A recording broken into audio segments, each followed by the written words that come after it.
ارشاد باری تعالی ہے قل هل يستوي الذين يعلمون والذين لا يعلمون، اب فرما دیجئے کہ برابر ہے جاننے والے اور انجان؟ کہ اس آیت سے اہل فہم و خرد پر واضح نہیں ہو جاتا تعلیم کی عظمت و اہمیت؟ کیا ہم نے سورہ کہف میں موسیٰ و خضر علیہ السلام کا واقعہ نہیں پڑھا؟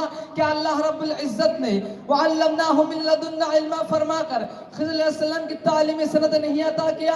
یقیناً ہم نے پڑھا ہے اور اس پر ہمارا ایمان بھی ہے۔ ارباب علم دانش تعلیم ہی سکھاتی ہے جینے کا سلیقہ، کہ اس میں پنہا ہے تذکرے کائنات کا اسرار۔ ہاں یہی ہے وہ چیز جو کر دیتی ہے کھاکے کی چٹکی کو فرشتوں سے بھی اعلیٰ، اور سکھاتی ہے اسماعیل کو آداب فرزندی۔ اسی نے سکھایا ہے ابو بکر کو صداقت، اور ابو حفص عمر کو پڑھایا ہے عدالت کا سبق، دیا ذوالنورین کو سخاوت کا درس، اور بخشا ہے حیدر کو امامت کا شرف۔ سبق پھر پڑھ صداقت کا، عدالت کا، سخاوت کا، سبق پھر پڑھ صداقت کا، عدالت کا، سخاوت کا، لیا جائے گا تجھ سے کام دنیا کی امامت کا۔ ایوان علوم کے پاس بالو تعلیم ہی سکھاتی ہے جینے کا سلیقہ۔ اگر خودی کو بلند کرنا مقصود ہو، اپنے آپ کو پستی سے نکالنا اور ثریا پر کمند ڈالنا مطلوب ہو، معاشرے میں اونچے مقام کی چاہ رکھتا ہو، عوام میں عظیم رتبہ کی خواہش ہو، تو اس کے لیے تعلیم سے لیس ہونا لازمی ہے۔ تعلیم کے بنا کچھ حاصل نہیں کیا جا سکتا، بلکہ حاصل بھی ضائع ہو جائے گا۔ تعلیم کے بنا جو کچھ بھی کمایا ہوگا وہ بھی ایک دن کھو بیٹھے گا اور کفے افسوس ملتا رہ جائے گا۔ گلشن علم کے پروانوں تعلیم ہی ہے جو جاہل مطلق کو انبیاء کا وارث بناتی ہے۔ اسی سے آدم ذات میں رشد و ہدایت کا شجر کھلتا ہے اور اس پر فن و ہنر کا ثمر اگتا ہے۔ اسی سے انسان میں دور بینی اور عاقبت اندیشی کا عنصر پیدا ہوتی ہے۔ یہی ہے وہ چیز جو تذکرے کائنات میں انسان کا معاون اور مددگار ہوتی ہے۔ خودی کو کر بلند اتنا کہ ہر تقدیر سے پہلے، خودی کو کر بلند اتنا کہ ہر تقدیر سے پہلے خدا بندے سے خود پوچھے بتا تیری رضا کیا ہے۔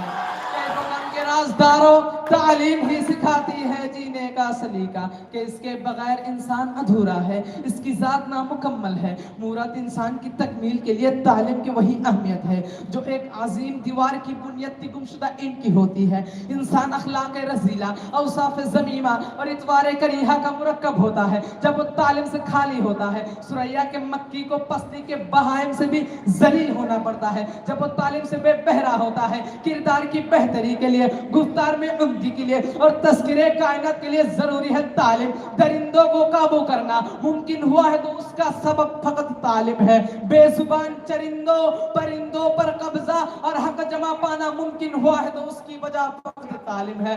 گلشن علوم کے باغبانوں ابتداء و اختراع یعنی ایجادت کی ماں ضرورت نہیں بلکہ تعلیم ہے۔ اگر ضرورت سے ایجادت ممکن ہوتے تو فی زمانہ دستیاب سہولیات ہزاروں سال پہلے ہی منظر عام پر آ چکے ہوتے، کیونکہ ضرورت تو صدیوں پہلے بھی مگر تعلیم نہیں تھی، لہٰذا ایجاد ممکن نہ تھا۔ مگر جو لوگ زیور تعلیم سے آرستہ ہوتے گئے، ایجادات کی راہ ہموار ہوتی گئی۔ حمل و نقل میں معاون اور سیر و سیاحت کے لیے دستیاب سواریات تعلیم کے بدولت ہی منشأ شہود میں آئی۔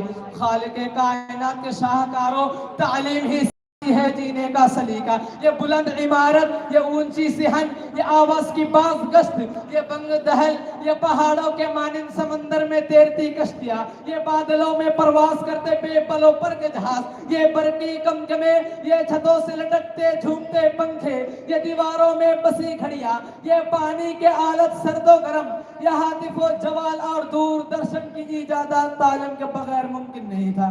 ارباب علم و دانش تعلیم ہی سکھاتی ہے جینے کا سلیقہ۔ تعلیم ابو البشر آدم علیہ السلام کی میراث ہے، لہٰذا یہ بنی نوع آبائی جائیداد پرکھوں کی جاگیر اور صالحین کا ترکہ ہے، کیونکہ خالق دو عالم اللہ جل شانہ نے آدم کی تخلیق کو تعلیم سے ہی کمال بخشا۔ علم ہی سجود ملائکہ کا سبب بنا، پس یہی ہے علم کی عظمت کی دلیل۔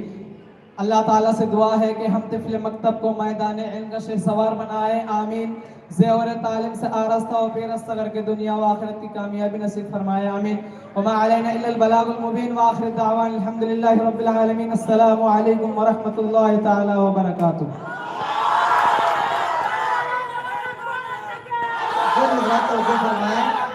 اب اسٹیج پر تشریف لا رہے ہیں کوآرڈینیٹر جی، ان کا موضوع ہے